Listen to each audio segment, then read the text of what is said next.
안녕하세요. 유체역학 제대로 끝내기 권주표입니다. 이번 시간부터 유체역학 관련한 나비에스톡스 강의를 시작할 건데요. 같이 한번 볼 수 있도록 하면 좋을 것 같습니다. 유체역학에서 우리가 가장 중요하게 배운 것들이 여러분들이 많이 기억하는 내용 중에 뭐가 있냐면 레이놀스 트랜스퍼 티어럼 이런 것들이 있겠지만 정말 중요한 것 중 하나는 정말 나비에스톡스겠죠. 그래서 그 나비에스톡스 내용의 챕터 주제는 differential relations입니다. 그래서 fluid flow, 유체가 흐를 때 그거를 미분적인 관점에서, 미분방정식적인 관점에서 우리가 문제를 풀음으로써 이제 유체의 흐름을 해석하는 건데, 결국 유체가 흐른다는 걸 해석한다는 거는 사실상 유체의 속도가 얼마인지를 우리가 알거나 그 속도에 관련된 뭐 유량이라든가 아니면 그거에 관련된 가속도라든가 뭐 그런 것들을 우리가 알게 되는 것이겠죠. 근데 이제 제가 맨 처음에 얘기했지만 우리가 이제 처음에 유체과학을 딱 배울 때 레이놀즈 트랜스퍼 티오렘이라고 하는 것을 먼저 배우고 그것을 통해서 컨트롤 볼륨이라는 걸 지정한 다음에 그 컨트롤 볼륨에서 우리가 문제가 어떻게 되는지를 해석하는 걸 가장 먼저 배운 다음에 그것을 바탕으로 해서 레이놀즈 트랜스퍼 티오렘을 바탕으로 해서 이제 나비에스톡스로 연결이 됐던 걸 여러분이 기억하실 텐데요.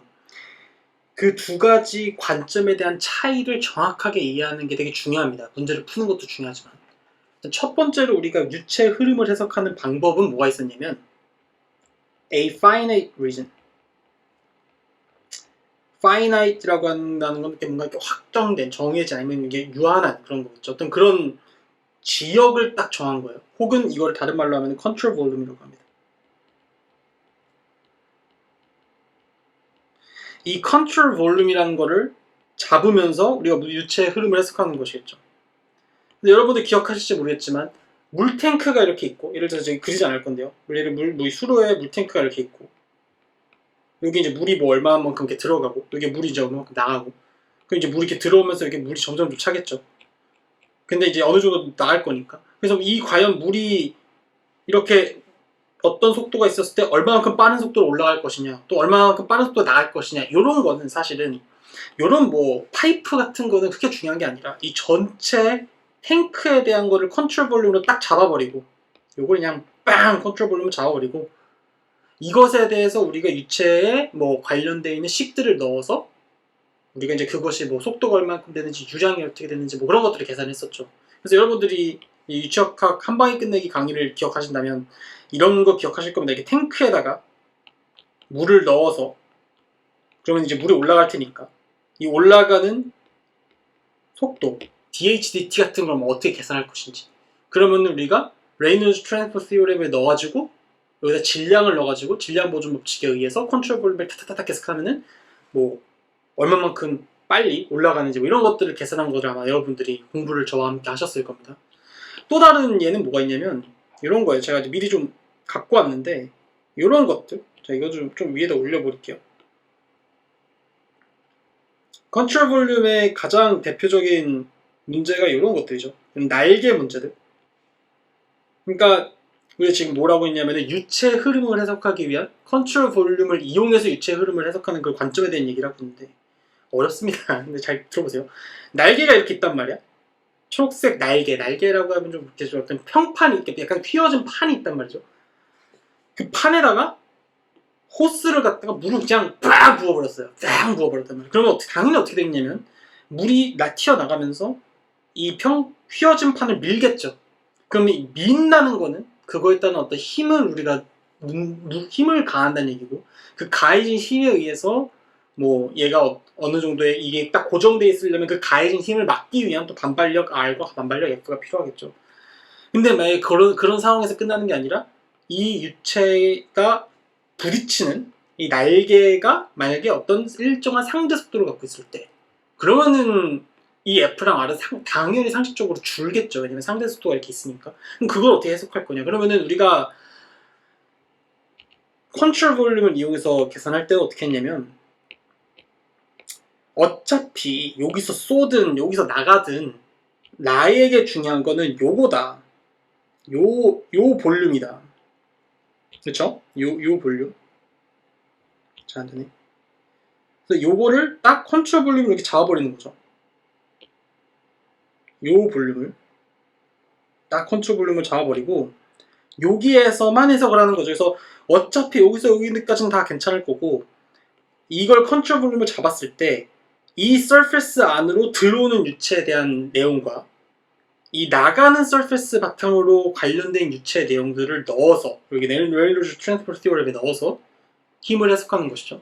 그래서 만약에 아까 같이 빈 탱크에다가 물을 넣는 과정 같은 경우는 우리가 어떻게 계산을 했냐면은 질량 보존 법칙을 넣었기 때문에 B라고 하는 시스템, 상태량이죠. 임의의 상태량인데 이 상태량에 질량을 넣어서 질량은 시간에 따라서 어쨌든 시스템 안에 있는 질량은 시간에 따른 변화가 없다. 그게 이제 우리가 질량 보존의 법칙이라고 얘기하는 거잖아요.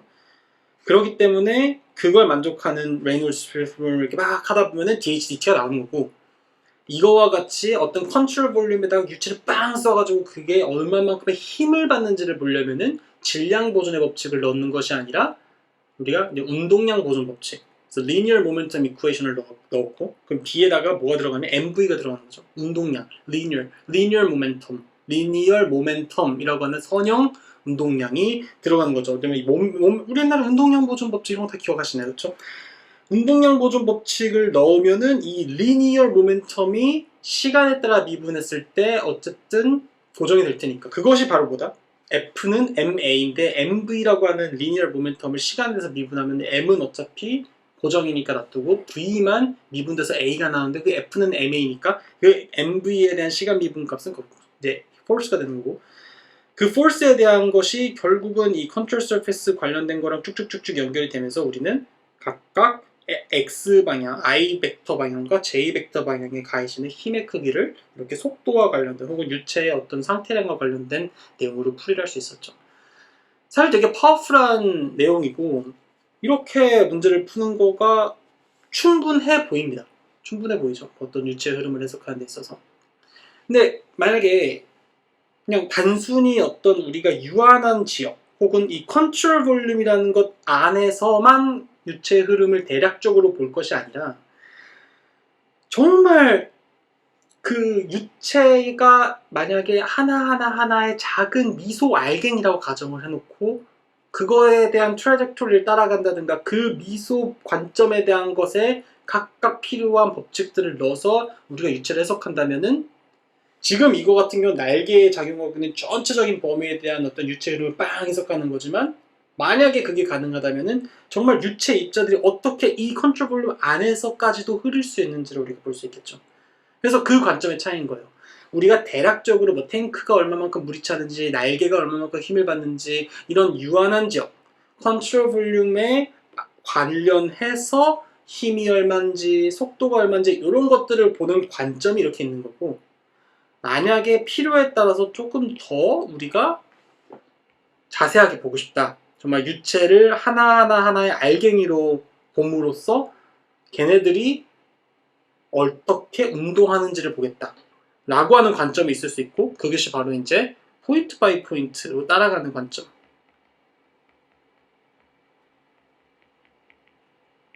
이렇게 되는 거겠죠? 그래서 아까는 어떤 넓은 컨트롤 볼륨이라고 finite region이었으면 지금은 미소의 infinitesimal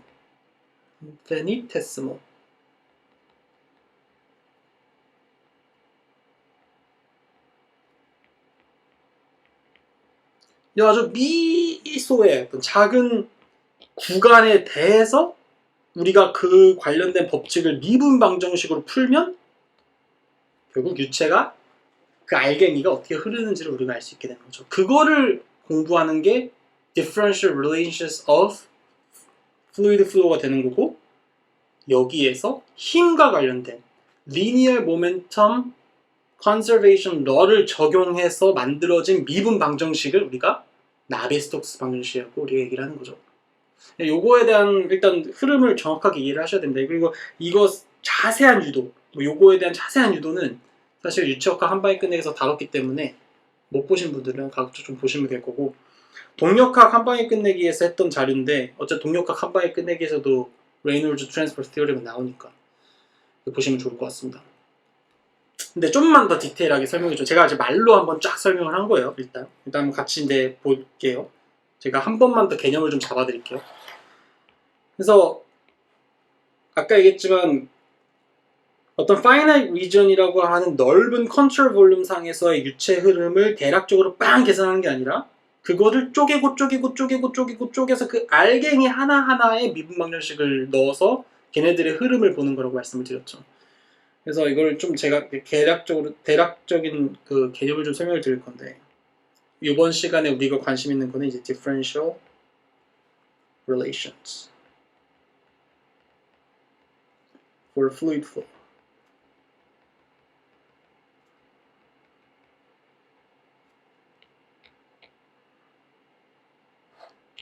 다시 한번 요거를 좀 갖고 와야 될 것 같아요.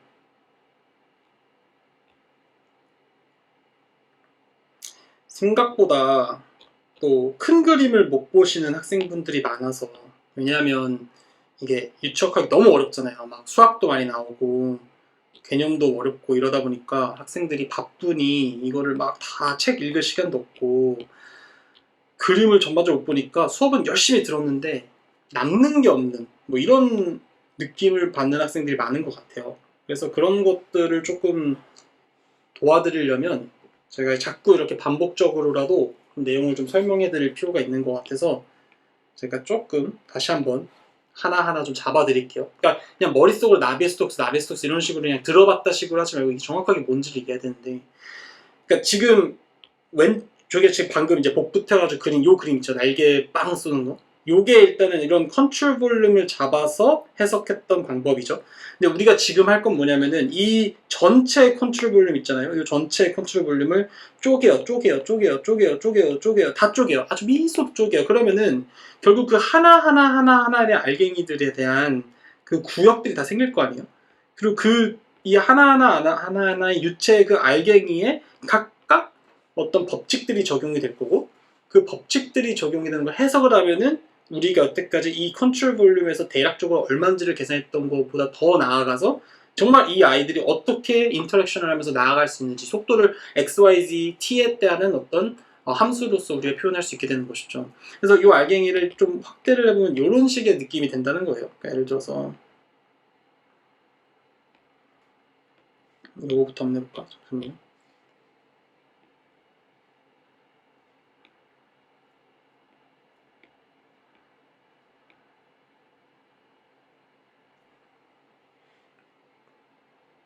그러니까 미소로 접는 거죠.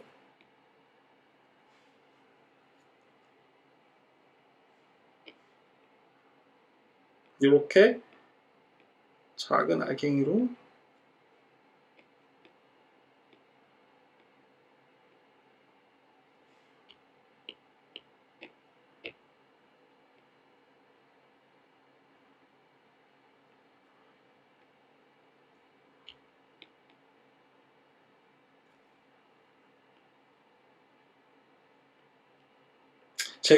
제 강의를 많이 들으셨겠지만 저는 이렇게 좀 시간이 걸리더라도 하나하나 웬만하면 좀 그리거든요. 그 이유는 여러분들 아실 거예요. 이게 좀 이해하기 편해서 그런 거니까 좀 이해를 해주시고,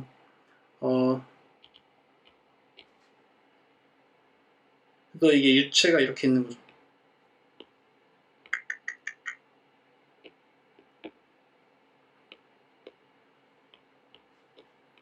센터도 좀 그리죠.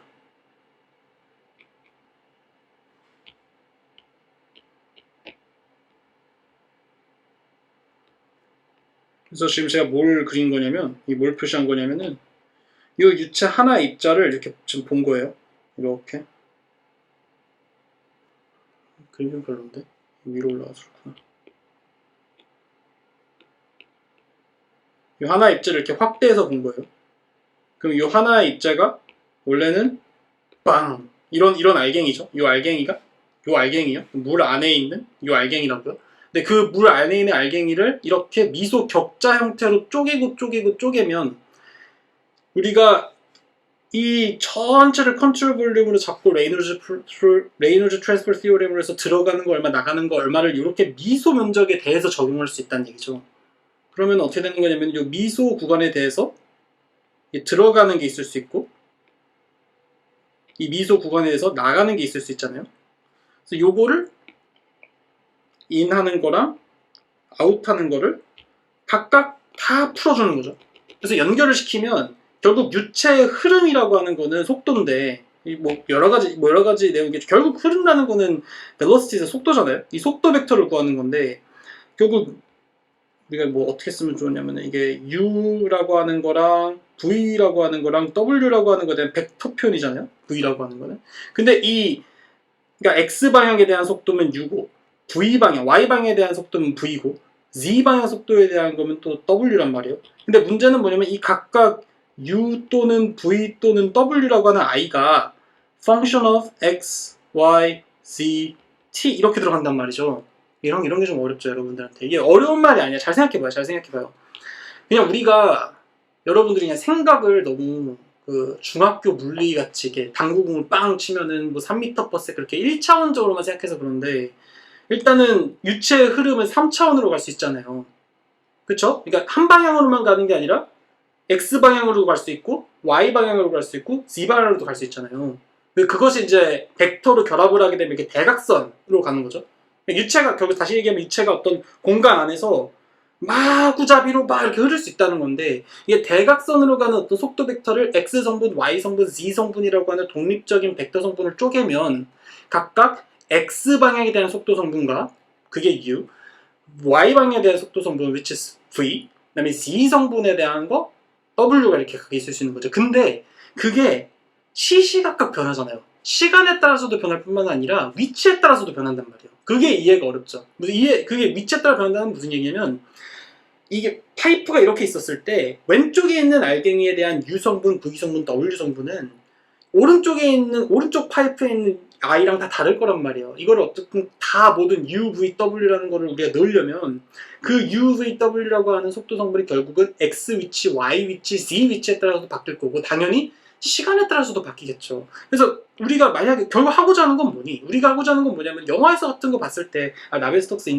유튜브에 치면 더 좋은 영상 많이 나오니까 한번 보시는데 보셨을 거예요. 뭐 엘사가 눈을 던지면은 눈이 이렇게 막 팍 부서진다든가 아니면은 자동차 현대자동차에서 막 우리 뭐 차가 뭐 유체학각 쪽으로 엄청 뭐 공기저항을 적게 받습니다 하면서 유선 같은 게 막 흐르면은 이렇게 가잖아요. 그렇죠?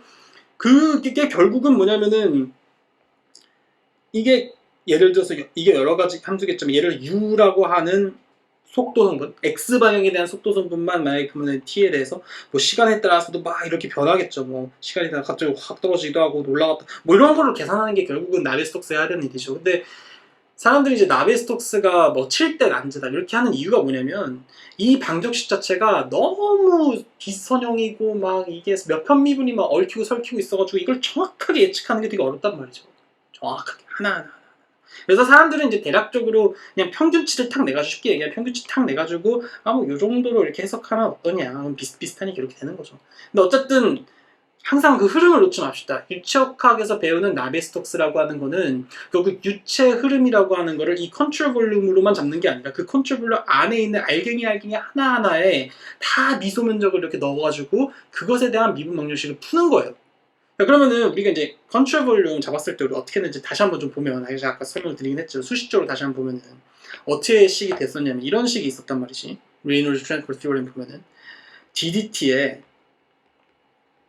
B 시스템이라는 게 있었고 이거 equals to 어떻게 됐었냐면은 컨트롤 볼륨 상에서의 상태량 그래서 베이타 로 VV를 시간에서 미분한 거를 해주고 플러스 CS에 대한 인테그랄 한 다음에 베이타 로 VN N이라고 하는 거는 그 컨트롤 서페스에 대한 벡터 요거를 아마 이제 레이놀즈 트랜스퍼 티어렘을 기억하는 분들이 있을 거예요. 제 강의를 들으신 분들은 너무너무 잘 알겠죠.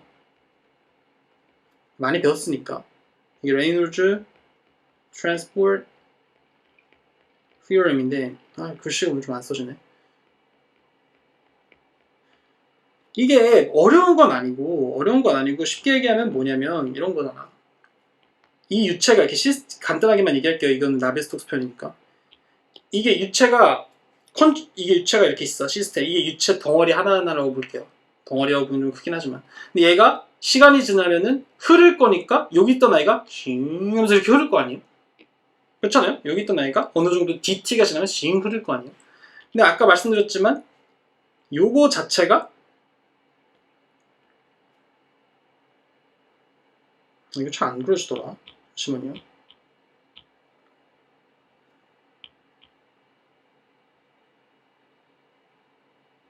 좀 이쁘게 따라 그리고 싶은데 어쨌든 중요한 건 아니고 요 아이를 우리가 이제 어떤 시스템이라고 본다면은 이 시스템이 일정한 시간이 흐르면 이렇게 오른쪽으로 이동을 하겠죠. 그러면 우리가 어떻게 할 거냐면은 이 부분을 컨트롤 볼륨으로 잡고 우리가 문제 유체의 흐름을 여기에만 한번 국한해서 한번 해석을 해보자 이렇게 되는 거죠.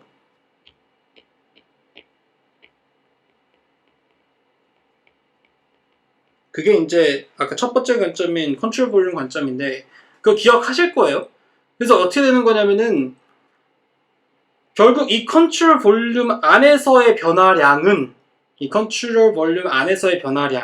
어떻게 되는 거냐면 이 시스템 자체가 시간에 따라서 변하는 것 플러스 들어오는 것 마이너스 나가는 것 이렇게 된다는 얘기죠. 그래서 제가 많이 설명드렸지만 그런데 이제 그거를 이제 시스템은 이라고 하면 이제 들어온 거가 플러스고 나가는 게 마이너스인데 넘어가니까 나가는 게 플러스가 되고 들어오는 게 마이너스가 돼서 결국은 이렇게 되는 거죠. 그래서 아마 다 아시겠지만 이 n벡터라고 하는 게 요런 식으로 안 쓸게요. 이렇게 되는 거고 n벡터라는 게 이렇게 됐을 때 결국은 v라고 하는 속도 성분과 n 속도가 반대 방향이니까 자연스럽게 마이너스 성분을 갖게 되는 거고 보통 이렇게 나가면은 v라고 하는 아이랑 n이라고 하는 거랑 같기 때문에 플러스 성분이 돼서 요거를 풀게 되면 이제 아웃이 플러스가 되는 거고 인이 마이너스가 되는. 그래서 여러분 되게 헷갈려서 막 이런 것들 때문에. 근데 너무 그 개념만 한번 이해하면은 되게 쉬운 건데 여러분들이 막 개념을 이해 안 하고 외우려고 하니까 이렇게 자꾸 문제가 생기는 건데 어쨌든 이게 그 컨트롤 볼륨 관점에서 푸는 레이놀드 트랜스퍼 티어리예요. 그래서 제가 아까 처음 시작할 때 말씀드렸지만 이 B에다가 어떤 것을 넣는지에 따라서 우리 관심 있는 부분이 달라지게 되는 거죠. 그래서 뭐냐면은 만약에 매스를 넣으면은 질량 보존 법칙으로 접근할 수가 있는 거고 모멘텀 이게 영어라고 해서 여러분들이 좀 어려워할 수 있는데 조금만 적응하면 되게 쉽거든요. 모멘텀이라고 하는 건 말 그대로 그 운동량이에요. 근데 운동량이라고 하는 건 결국은 질량 곱하기 속도인데 이게 그냥 질량 곱하기 속도만 딱 보면은 이거는 무슨 운동량이냐면 선형 운동량이라는 거죠. 이렇게 직선으로 나가는. 근데 선형 운동량뿐만 아니라 뭐가 있죠? 앵귤러 모멘텀이라는 것도 있어요. 그래서 앵귤러 모멘텀 회전 운동량 같은 거. 우리가 예를 들어서 동력학 같은 걸 배웠을 때 우리가 힘이라고 하는 것도 있지만 비슷한 것으로 모멘트가 있듯이 모멘텀에도 리니얼 모멘텀이라는 게 있고 또한 앵귤러 모멘텀이라고 하는 것도 있겠죠. 너무 어렵게 생각하지 마세요. 그냥 운동량이라고 하는 건 보존되니까 누가 이렇게 힘을 막 주지 않으면은 결국은 운동량 보존 법칙을 시간에 대해서 미분한 게 뉴턴 법칙이고 또 비슷한 건데 에너지 이퀘이션도 있어요. 결국은 그래서 이게 제가 열전달 한 방에 끝내기에서도 많이 설명드렸었던 얘기고 만약에 유치학학에서 배우시는 분들도 있겠지만 대부분 이제 열전달이라는 과목에서 이런 에너지 관련된 것도 배우겠죠. 어떤 질량이 들어오고 나가고라고 하는 거를 법칙으로서 우리가 식을 해석할 수 있다면 또한 선형 모멘텀, 선형 운동량이라든가 각 운동량처럼 리니얼 모멘텀 또는 앵귤러 모멘텀이라고 하는 것이 보존된다라고 하는 법칙으로 우리가 식을 설명할 수 있다면 마찬가지로 열에너지 보존 법칙, 왜냐면 연력학 1법칙이라는 건 결국 conservation of energy니까 똑같은 거야. 질량이 보존되든 에너지가 보존되든 다 보존되는 거잖아요. 그렇죠? 그게 이제 에너지면 연력학인 거고 결국은 역학이라고 하는 건 피직스로서 다 똑같은 건데 어쨌든 보존된다는 거잖아요. 뭔가가 이렇게 개입되지 않은 한. 그래서 에너지를 넣으면 이제 에너지 보존 법칙이 되는 거죠. 그래서 이게 레놀즈 트랜스퍼 티어리이고 이거를 미소로 쪼개서 해서 식을 만들어내면 그것이 이제 differential relations가 되는 건데 그 differential relationship에 뭐를 넣냐가 이제 문제인 거지. 그래서 만약에 질량 보존 법칙을 넣는다. 그래서 mass conservation을 넣는다. 만약에 내가 관심 있는 게 매스다. 질량이 어떻게 보존되는지 보고 싶다라고 하면 이게 결국 질량 보존 법칙이라는 게 뭐예요? 어떤 요 미소 구간 안에 들어오고 나가고 하는 영향이 다 있을 텐데 질량이 보존된다라는 건 결국적으로 들어오는 질량은 나가는 질량이랑 같다 이거 아닙니까? 그렇죠? 그러면은 이거를 바탕으로 해서 레이놀즈 트랜스퍼 티어렘을 이용해서 식을 풀면 어떤 식이 나오냐면 라운드로 라운드 t 플러스 다이버전스의 다이버전스 나오니까 갑자기 토 나올 것 같죠? 이런 식이 만들어져요. 좀 보기 싫겠지만. 그리고 이게 어떻게 만들어지는지는 유튜브에 나비스톡스라고 치면 제가 한 몇 년 전에 찍었던 그 젊은 모습으로 칠판에다가 막 쓴 게 나올 겁니다. 여담이지만 제이린이 아무래도 권준표, 뭐 갓준표 이렇게 활동을 하고 있다 보니까 그게 그 2021년도 당시에 그 홍준표라고 하는 정치인과 이름이 비슷해서 알고리즘을 좀 탔나 봐요. 그래서 요 나비스톡스 영상이 갑자기 원래 제 영상들은 대부분 매니아틱해서 아시겠지만 보통 이렇게 기계과 혹은 이런 물리하시는 분들만 좀 보는 채널인데 이제 외부 사람들한테 연결이 되면서 좀 이게 알고리즘을 타서 갑자기 조회수가 좀 올라간 그런 이유가 있는데 어쨌든 그 영상에서 제가 뭐가 들어가고 뭐가 나가는지 그거를 이제 매스가 들어가고 매스가 나가는 거 한 다음에 여기서 들어간 다음에 여기서 이제 DM, M이 들어가고 M 플러스 DM 이렇게 해서 요거 빼기 요거 이게 결국은 0이다 라고 하는 게 결국은 ML 빼기 M in equals to 0니까 그게 질량보존 법칙이잖아요. 그걸 쫙쫙쫙 풀어가지고 요 식을 유도한 거를 제가 그 영상이 그런 내용이었어요. 그렇죠? 근데 그거 알죠? 그래서 제가 굳이 이거 설명 안 하겠습니다. 그걸 안다라고 생각하고 그냥 들어갈게요. 요식이라는 게 이렇게 나와요. 이건 여러분 아실 겁니다. 근데 대부분 우리가 문제 학부 과정에서 배우는 유체역학의 문제는 좀 심플하죠. 그래서 보통 스테디 스테이트라고 하는 걸 가정을 합니다. 스테디 스테이트라고 하는 거는 제가 여러 번 설명드리지만 스테디 뭔가 이렇게 잔잔한 이런 느낌이 들죠.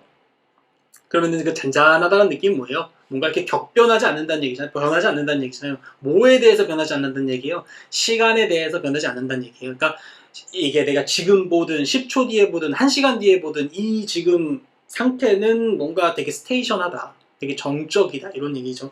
그래서 그 스테디 스테이트라고 얘기하는 거는 뭘 의미하면 시간에 대한 미분값이 다 zero다. 이런 것을 우리가 의미를 하는 거고 그러다 보니까 우리가 뭘 할 수 있냐면 이 rho를 시간에서 미분한 값이 0이다. 그러니까 공기 입자라는 거는 어쨌든 상당히 이게 모양도 불규칙하고 그것에 대한 상태에 대한 뭐 온도라든가 압력이라든가 이런 것에 따라서 당연히 변할 수 있기 때문에 밀도는 부피분의 질량인데 질량은 변하지 않는다고 해도 부피는 어쨌든 공기 분자의 운동 에너지 뭐 이런 여러 가지 등에 따라서 바뀔 수가 있는 거라서 이런 것이 이제 밀도라고 하는 건 시간에 따라서 바뀔 수 있을 텐데 우리가 이제 시간 관련된 텀은 무시한다라고 하는 게 결국은 스테디 스테이트의 의미니까 이게 지워지겠죠. 그래서 이게 지워지면은 위에 있었던 식이 어떻게 되는 거냐면 이게 다이버전스의 rho v equals to 0이 되는 겁니다. 제가 이거 설명 드릴게요.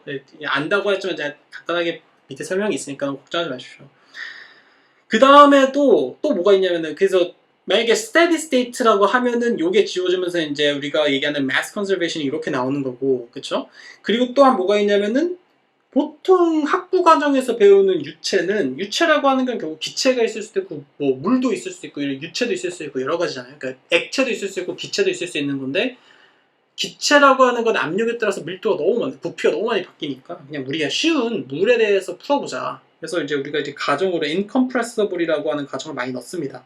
실제로 물 같은 경우는 당연히 압력이 올라가면 부피가 바뀌긴 하죠. 근데 그 변화하는 정도가 무시할 만하기 때문에 결국은 incompressible이라고 하는 내용 자체를 우리가 뭘 할 수 있냐면 당연히 뭐 steady state랑 별개로 밀도가 어쨌든 컨스탄트한 밸류면 뭐 시간에 대해서 미분해도 어쨌든 0일 거고 그뿐만 아니라 여기에서 그냥 이 rho라고 하는 값이 그냥 이렇게 지워질 수 있겠죠. 왜냐면은 어쨌든 컨스탄트한 값이니까 이걸 나눠주면은 0을 밀도로 나눠도 어차피 0이니까. 그래서 결국은 steady state라고 하는 가정과 incompressible이라고 하는 가정이 두 개가 동시에 들어가면 divergence라고 하는 아이에다가 속도 벡터를 해주면 그러니까 속도 벡터에 대한 divergence 값이 제로가 된다. 이게 바로 mass conservation. 우리가 쉽게 steady state for incompressible condition의 continuity equation 이렇게 얘기를 하는 거죠. continuity라는 것도 별로 어려운 거 아니에요. 이렇게 continue라고 하는 건 지속된다는 거기 때문에 연속 방정식 이런 거니까 어렵지 않습니다. 요거 이해하셔야 그러니까 나비스토스인데 왜 자꾸 옛날 얘기를 하냐라고 하는데 이 레이놀즈 트랜스퍼 티오렘과 이 continuity equation을 모르는 상태에서 나비스토스 주구장창 얘기해봤자 여러분들 머릿속에 혼자만 돼요. 그러니까 자꾸 얘기하는 거예요. 이 숲을 보라고. 결국 제가 좀 이따가 이제 문제 풀이도 열심히 해드리겠지만 문제 풀이는 진짜 쉬워요. 그거는 수학이에요, 수학. 근데 제일 중요한 건 뭐냐면 이게 도대체 어떻게 식이 유도가 됐는지, 왜 내가 이걸 배워야 되는지, 유체역학에서 왜 나비의 스톡스가 유체역학의 꽃이라고 하는지를 여러분들 이해를 해야 되거든요. 근데 대부분 그걸 이해 안 하고 식만 외운단 말이에요. 그러니까 문제를 못 푸는 거예요. 근데 좀만 이해하면 쉽거든요. 자, 한번 봅시다. 매스 컨저베이션은 이제 여기까지 이해가 됐을 거예요. 왜? 질량 보존 법칙을 미소 구간에 대한 differential relations로 풀었으니까. 그쵸? 그럼 자, 만약에 질량이 보존되는 거와 마찬가지로 운동량도 보존이 되거든요. 그럼 운동량 보존의 법칙에 대한 거를 여기다 넣으면 뭔가 리니얼 모멘텀 관련된 식을 우리가 만들 수 있을 거 아니에요? 그쵸? 그래서 그럼 넣어봅시다. 자리가 좀 없어서.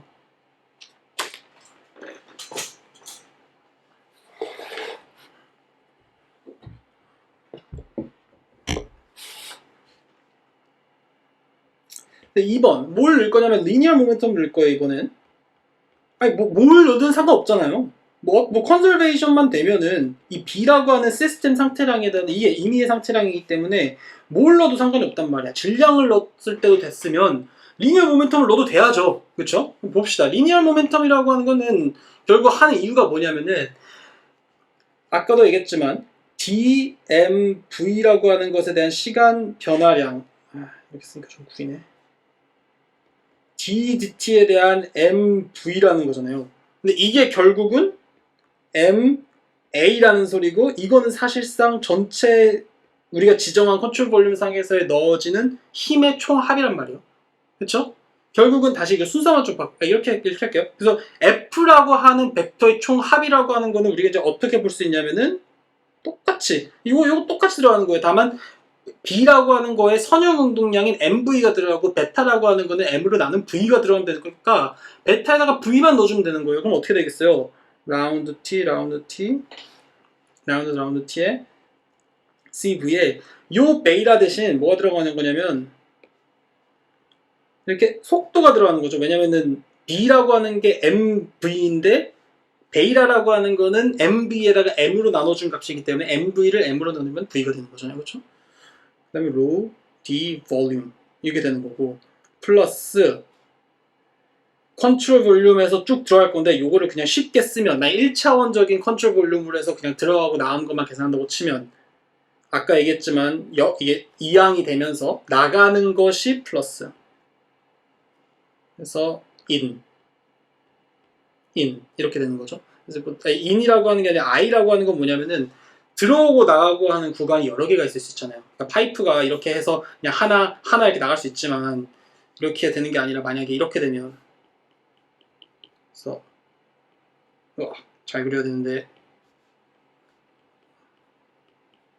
뭐 이렇게 있을 수 있잖아요. 그럼 세 개가 있죠. 이렇게 들어 하나 둘 셋 이러면은 i가 1, 2, 3 1, 2, 3 이렇게 되는 거잖아요. 그거 얘기해요. 그 별거 어려운 거 아니고 그 i예요. 요 i는 i. 근데 그 i가 하나, 둘, 셋, 넷, 다섯, 여섯을 1부터 n까지 다 더해야 아웃만 이 얘기고 어차피 나가는 건 플러스고 들어오는 건 마이너스라는 얘기죠. 그래서 마이너스 시그마 mi vi의 in 이렇게 되는 게 결국은 뭐냐? 요 F라고 하는 것을 F라고 하는 것이 되는 운동량 보존 방정식이라는 거죠. 그래서 이거를 풀면 우리가 우리가 얘기하는 그 나베스토스 방정식이 만들어지는데 어떻게 푸는지를 제일 중요하잖아요. 그건 유도는 한 방에 끝내기에 자세하겠지만 간단하게 얘기하면은 결국 식이라고 하는 거에 이 속도라고 하는 것 in, out 넣어주고 컨트롤 볼륨 넣어주고 이 F라는 걸 넣어줘서 그거에 대한 관계식을 만드는 건데 근데 우리는 그 유체에 관련된 force가 그럼 뭐가 있는지를 생각을 해봐야 되잖아요. 유체의 force에는 크게 두 가지가 있어요. 물론 이것도 여러분들이 얼마만큼 더 그 문제를 자세하게 푸냐에 따라 다른 거야. 만약에 유체 안에다가 자석 같은 걸 넣어. 유체 같은 거 안에다가 막 자석 알갱이 같은 게 넣어줘. 그러니까 자석 슬러시 같은 거 하고. 그러니까 유체긴 유체인데 그게 자성을 갖고 있어. 그러면은 자성 관련된 힘도 넣어주고. 그러니까 이게 추가로 하나하나씩 더하는 거잖아요. 근데 어쨌든 그 힘이라고 하는 거를 두 개로 나누면 body force라고 하는 게 있고 surface force라는 게 있단 말이야. 크게 카테고리적으로 두 가지를 나누면. 오케이? 그 body force라는 거 하는 건 뭔데? 그 유체가 이 입자 자체가 갖고 있는 어떤 그 물체가 갖고 있는 힘이에요. 예를 들면 이런 거지. 질량 자체가 있기 때문에 생기는 어떤 gravity. 중력은 뭐 당연히 입자라는 게 생기는 순간에 있을 수밖에 없는 거고. 아까도 얘기했지만 그 자성을 지니고 있는 자성을 지니고 있는 유체라면은 매그네티즘 같은 것도 우리가 고려를 해줘야 되는 거고, 그렇죠? 그 다음에 만약에 뭐 일렉트릭 포텐셜, 만약 전기적인 것에 대해서 반응하는 아이들에 대한 바디 포스를 계산한다고 하면 일렉트릭 포텐셜도 넣어줘야 되고, 뭐 다이엘렉트릭 포텐셜이라든가 점점 이제 여러분들이 관심 있는 컨디션이 있다면 그걸 하나하나씩 넣어줘야겠죠. 이런 것들에 대한 것이 다 바디 포스가 되는 거고, 서페이스 포스라고 하는 건 뭐냐면 그 서페이스에만 작용하는 힘들. 예를 들면은 하이드로스태틱,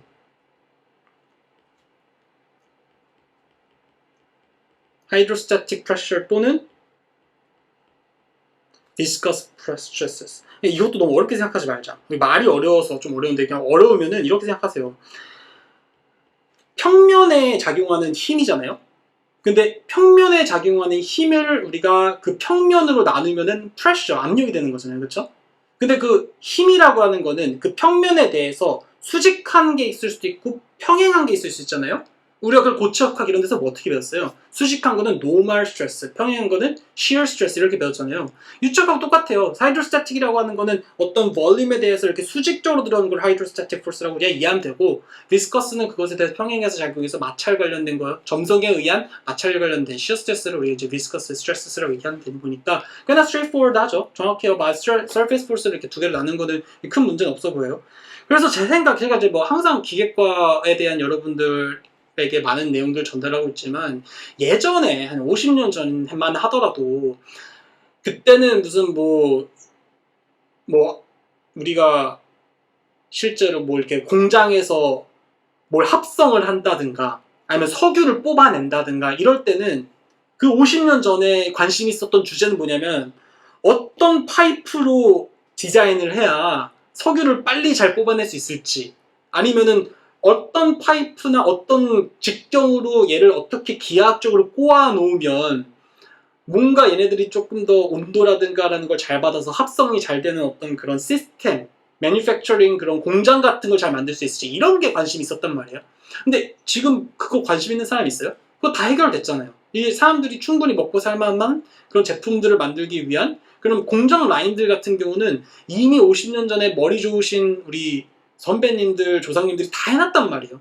그럼 지금 우리가 가야 되는 기계과가 혹은 물리하는 사람들이 풀어야 되는 이 숙제 또는 이 과제가 뭐냐면 더 어려워진 거. 예를 들면 뭐 혈류가 어떻게 흘러서 그 혈류 안에 우리가 약을 투여하면은 그 약에 있는 입자들이 그 안에 있는 알갱이들과 어떻게 인터랙션해서 결국 내가 원하는 타겟에다가 그 약물을 투여할 수 있는지에 대한 드럭 딜리버리 시스템이라든가, 아니면은 머신러닝 같은 것을 이용해서 어떻게 하면 그 데이터를 잘 해석해가지고 그 복잡한 유동들을 어떻게 넣으면은 뭐 이렇게 할 수 있는 거라든가, 뭐 아니면은 제가 유체 분야는 아니기 때문에 잘 모르지만 우리가 이제 컴퓨테이셔널 플루이드 다이나믹스 같은 걸 보다가도 뭐 자동차라는 어떤 그냥 그게 아니라 더 복잡한 막 정말 고온 고압의 뭐 아니면 로켓 같은 것도 그렇겠지만 하여튼 뭐 그런 어떤 여러 가지 디테일하고 컴플리케이티드하고 되게 어떻게 보면은 막 여러 가지 컨디션들이 막 넣어질 수밖에 없는 그런 것들에 대한 유체의 흐름을 해석할 수 있는 사람이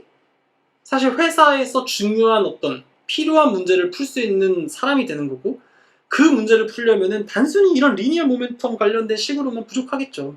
근데 어쨌든 힘이라고 하는 거를 계산하는 데 있어서는 이런 모든 것들을 다 고려하고, 이 안에서 포스도 여태까지 그냥 그래비티 정도로만 넣었던 사람들이 이제 거기다 막 드럭 딜리버를 정확하게 하려면은 막 자성 있는 것도 넣어주고 막 전기 입자도 넣어주고 막 여러 가지 물질도 막 넣어줘가지고 그것에 어떻게 힘을 또 받고 막 그런 것이 무슨 말인지 알죠? 그러니까 그런 식으로 우리가 이 시스템을 복잡한 시스템을 잘 해석할 수 있어야지만 요즘 시대의 유체역학이 그 문제들을 풀 수가 있는 것이죠. 그런 입장에서 예전에는 이런 것들을 사실 기계공학과에서 안 배우고 좀 재료과나 화학과나 뭐 이런 데서만 좀 만약 물리과 이런 데서만 좀 이런 것들을 다뤘는데, 이제는 기계과에서도 이런 포텐셜 관련된 거는 좀 신경 많이 쓰셔야 돼요. 그래서 아마 지금은 유체역학을 기계과에서 배운다고 하면은 그냥 속도가 얼마, 뭐 파이프의 속도가 얼마 이렇게만 우리가 그냥 물리적인 것만 봤을 텐데, 앞으로는 좀 더 이런 것들을 봐야 될 것이고, 이런 문제들을 많이 접근을 해서 기획과 분들이 좀 더 이 널리지를 확장을 시켜야 됩니다. 그래서 어쨌든 이 body force랑 surface force 같은 거를 넣었을 때 결국은 만들어지는 식이 이런 식이죠. rho g라고 g라고 하는 건 이제 중력가 속도를 얘기하는 거고 마이너스 gradient p 플러스 divergence tau ij 어렵죠? 근데 괜찮아요. 이거 뭐 지금 이거가 중요한 건 아니니까 이렇게 되는 거죠.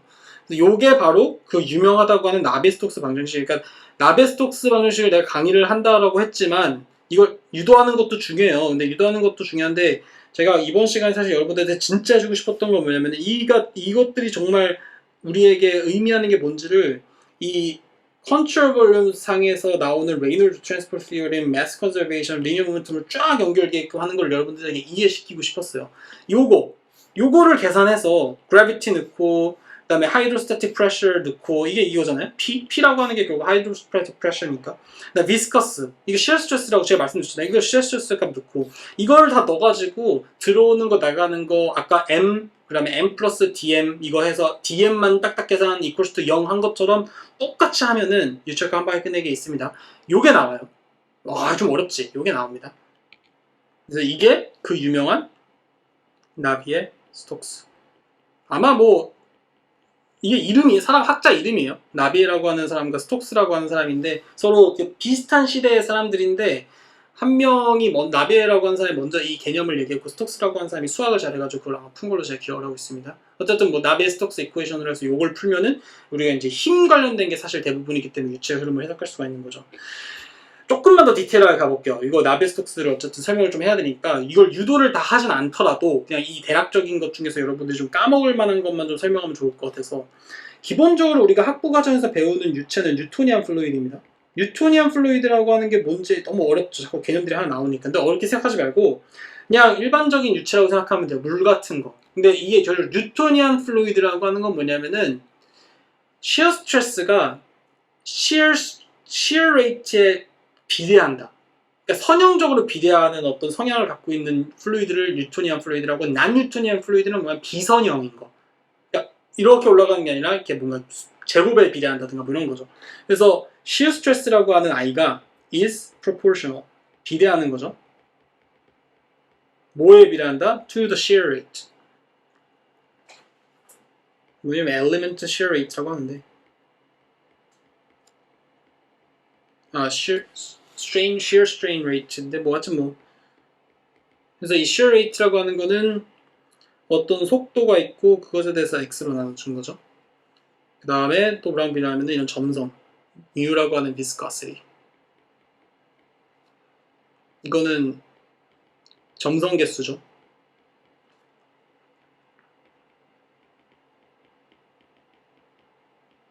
오케이. 그래 그 말을 수학적으로 표시하면 뭐가 되는 거냐면은 x평면에 대한 x방향에 대한 거를 우리는 이 뮤에 이렇게 된다. 그러니까 이 shear stress라고 하는 게 결국은 shear rate랑 선형적인 관계에 있다. 이게 지금 coefficient잖아요. 이게 개수잖아요.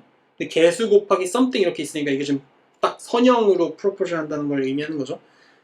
그 다음에 뭐 y평면에 대한 y방향 이런 건 당연히 뮤가 들어가고 v에 대한 y 이렇게 들어가는 거겠죠. 이거 사실 제가 이렇게 적는 게 의미는 없는데 한번 익숙해지고 일부러 적는 거예요. 나중에 식 많이 나오니까. 이 뮤에 WC. 그러니까 이게 뭘 의미하는 거냐면은 U라고 하는 건 속도인데 X방향 속도란 말이야. 그 X방향 속도를 X로 나눈 게 결국은 shear rate일 거 아니에요. 우리 strain rate 이런 게 뭐야? strain rate 이거 뭐지 우리나라 말로? strain이 갑자기 생각이 안 나네.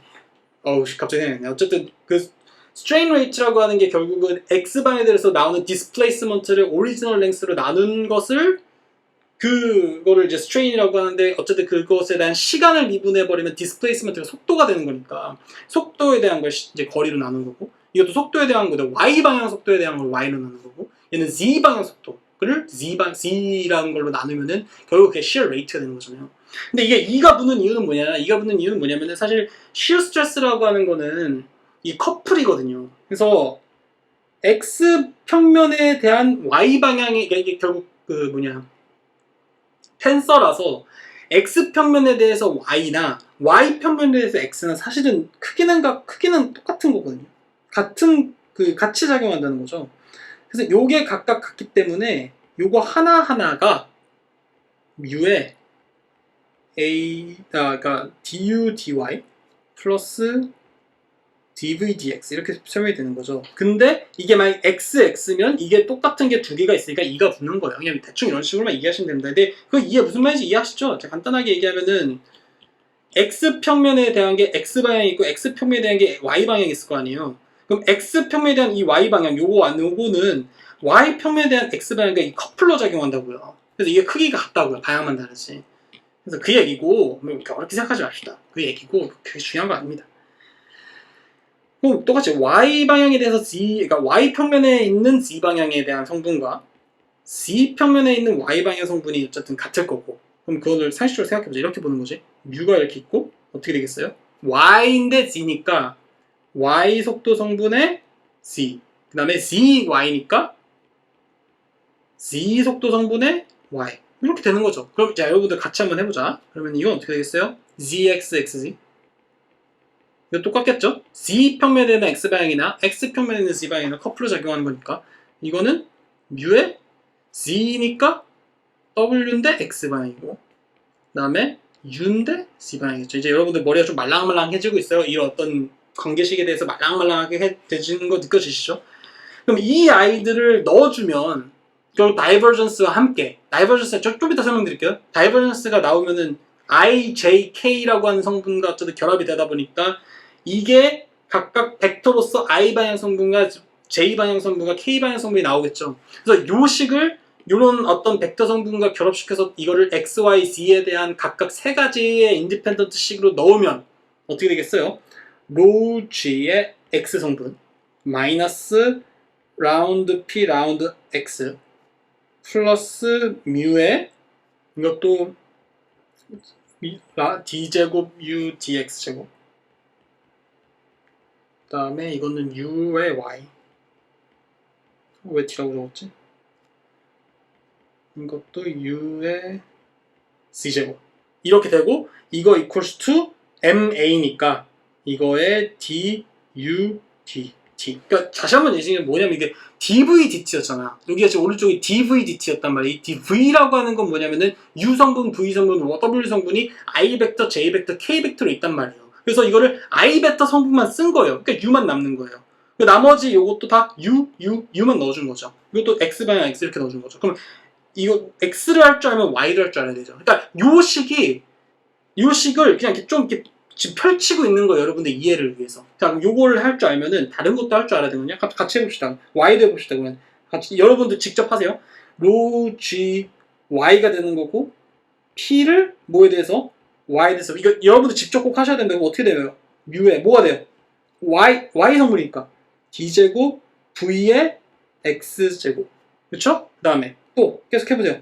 그렇지. V의 제곱한 다음에 Y 제곱 이것도 마찬가지로 제곱에 이렇게 되는 거고 이제 긴장 놓지 말고 이게 이렇게 되는 거죠. 이거 여러분들 할 줄 알아야 돼. 직접 해야 돼. 직접 알죠? 다시 마지막 연습 얘는 어떻게 되겠어? 얘는 dp 뒤로쓰네 d 플러스 뮤에 이거 어떻게 되겠어요? 그렇죠. 어렵지 않죠? 다 이걸 하는 의미가 있습니다. 문제를 풀려면 이게 익숙해져야 돼서 그냥 이렇게 아는 걸 자꾸 반복시켜서 일단 그려보는 거예요. 요거 이해하시겠어요? 요거 이해하셔야 이가 막 식으로 외워가지고 푸는 게 아니라 이 내용을 이해해야 된다고요. 요거를 I, J, K로 다 나눠서 다시 쓰면 똑같은 게 이거예요. 이거라고요. 알겠죠? 이게 바로 나베스톡스입니다. 몸에 대한 보존 법칙, 리니어 모멘트에 대한 보존 법칙을 넣어서 바디 포스 넣고 서페이스 포스 넣은 게 나베스톡스라고요. 그럼 똑같은 개념으로 다른 보존 법칙을 넣으면 어떻게 되겠어요? 예를 들어서 앵귤러 모멘텀을 넣으면 어떻게 될 건데? 할 수 있을 거 아니에요?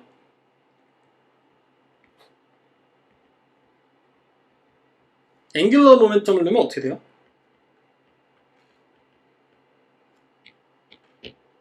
똑같아요. 이것도 미소 구간에 대해서 넣는 거니까. 그럼 아까 우리가 나베스톡스 관련된 걸 할 때 요거 들어갔잖아요. 요게 지금 뭐가 들어갔어요? V가 들어갔죠. 앵귤러 모멘텀은 뭐냐면은 아까는 MV였잖아요. 이게 MV가 아니라 MR 곱하기 V가 들어가는 거잖아요. 그렇죠? 그러면은 뭐가 들어가겠어요? 결국은 이거 힘이니까 똑같이 어떤 임의의 0점에 대한 모멘트의 총합은 뭐랑 같겠냐면은 DDT의 컨트롤 볼륨에 아까는 MV가 들어가서 V가 나왔으면 지금은 M 곱하기 R V가 들어갔으면 얘가 뭐 들어가겠어요? M이 지워지니까 이게 나와야겠죠? 똑같아요. 이거 대신 뭐만 넣으면 되면은 이게 넣으면 되는 거예요.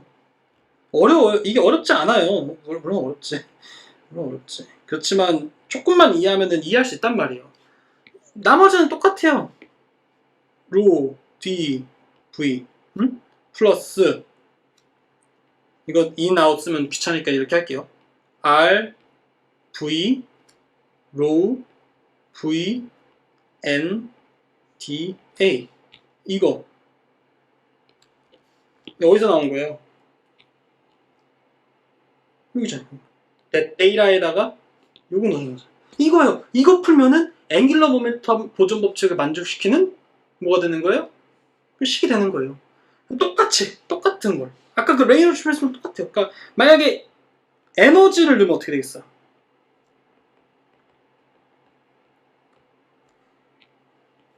만약에 내가 이제 운동하는 거 속도랑 이런 거랑 관심 없이 열이 어떤 유체 흐름에서 어떻게 흘러가는지를 보고 싶어. 그래서 이게 열 전달이잖아요. 그래서 편미분을 어떻게 푸는지 이걸 상미분화해서 어떻게 푸는지 이거를 열 전달 한 방에 끝내기 위해서 책에 있는 거, 책에 없는 것까지 다 상세하게 제가 유도를 해드렸어요. 그래서 누가 정말 이 강의 하나만 보더라도 다 이해할 수 있게끔 해드렸거든요. 근데 만약에 유치학과에서 에너지를 누가 교수님이 냈다. 만약에. 그러면 어떻게 접근해야겠어요? 에너지 보존 법칙이라고 하는 건 질량 보존 법칙이랑 또 다른 법칙이 있어요. 뭐냐면 First Law of Thermodynamics 다 알죠? TD라고 하는 건 Thermodynamics예요. 이게 뭐예요? del Q 마이너스 del W equals to D이잖아요. 그러니까 어떤 컨트롤 볼륨 또는 그 컨트롤 볼륨의 에너지에 대한 변화량은 들어오는 것도 Q와 그 시스템이 일을 하는 W를 더 합한 거랑 같다 이거죠.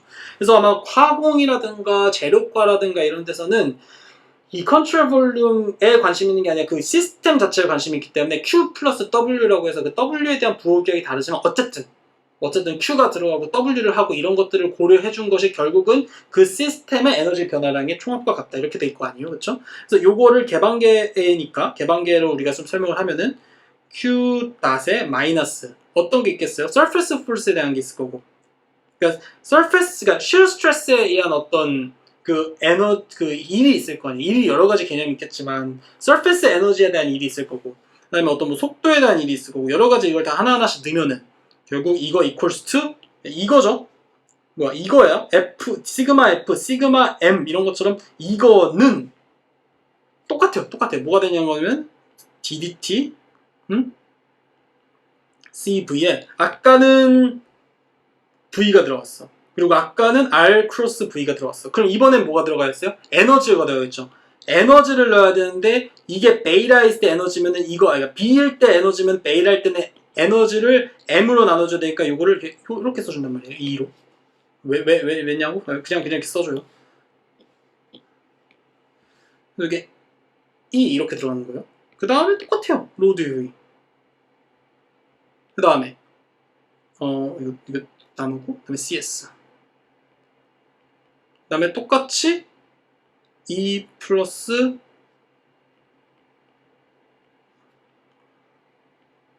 이게 왜 이렇게 되는지는 제가 아마 설명을 할 예정인데 설명해드릴게요. 나중에 이번 시간 말고 에너지 관련된 걸 하게 되면 이렇게. 그래서 이거를 유도를 주주주죽 하면 마치 이 아이를 유도를 주주죽 했을 때 요게 나온 것처럼 이 아이를 유도를 주주죽 하면 어떻게 뭐가 나오냐면은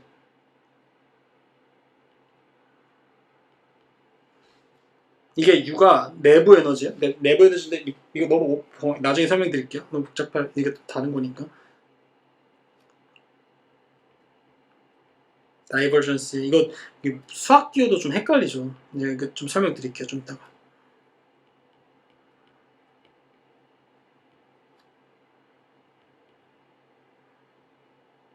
이런 게 나와요. 뭐 보기 싫은 게 나오죠.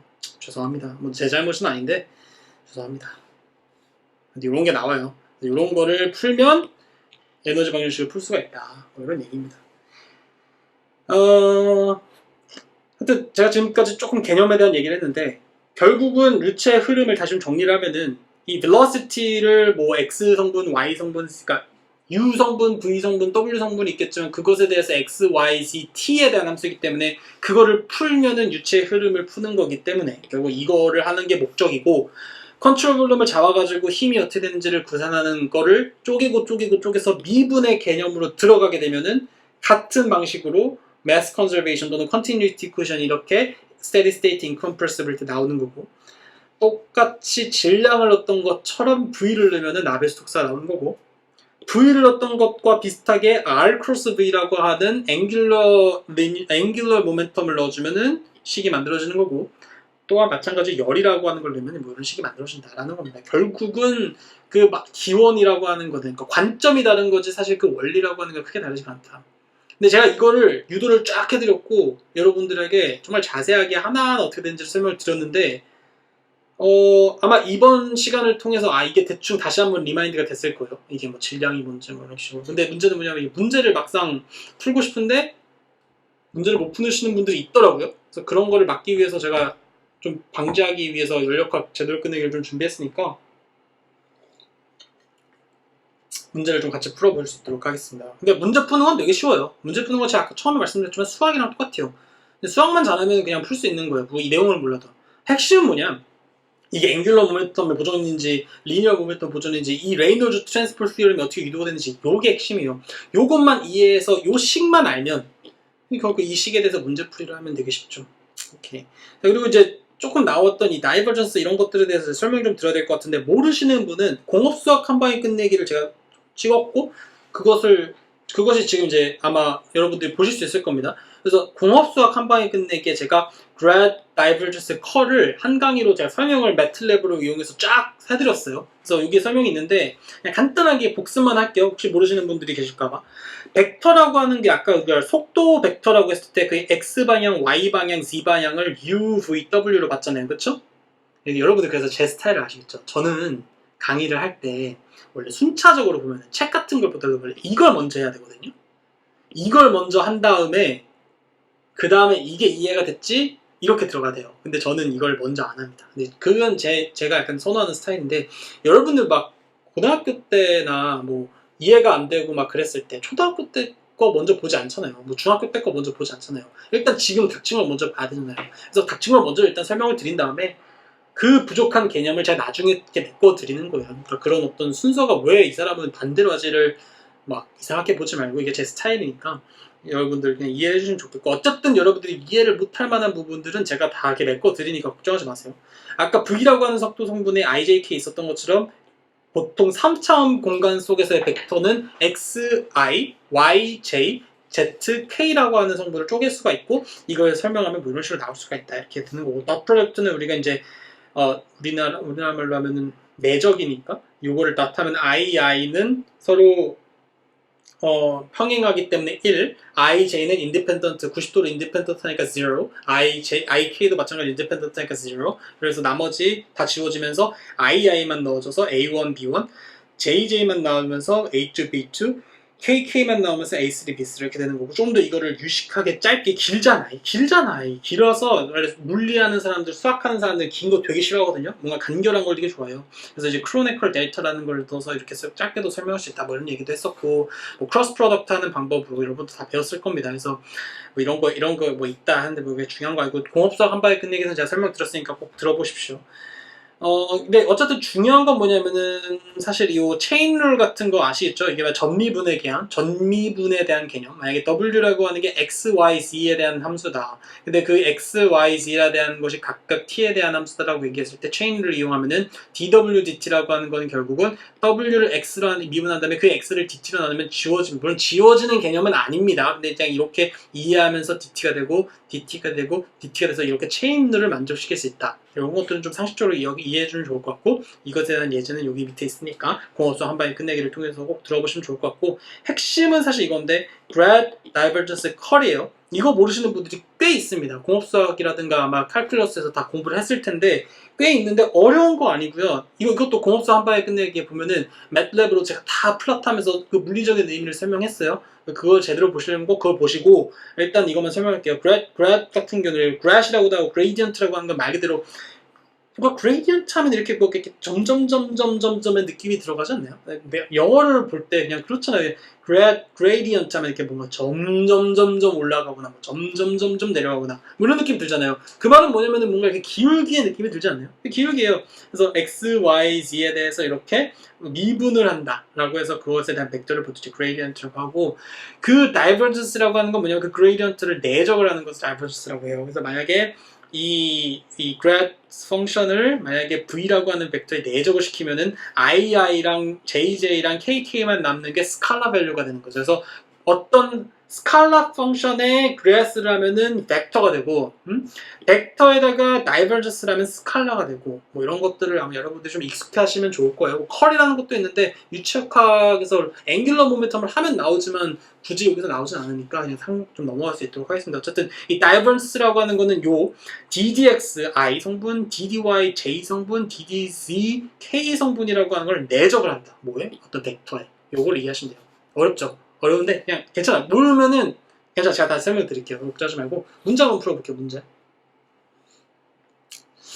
제가 네 문제를 준비했는데 시간적으로 모자랄까요? 한번 보도록 할게요. 뭐 되는 시간까지 한번 해보도록 하겠습니다.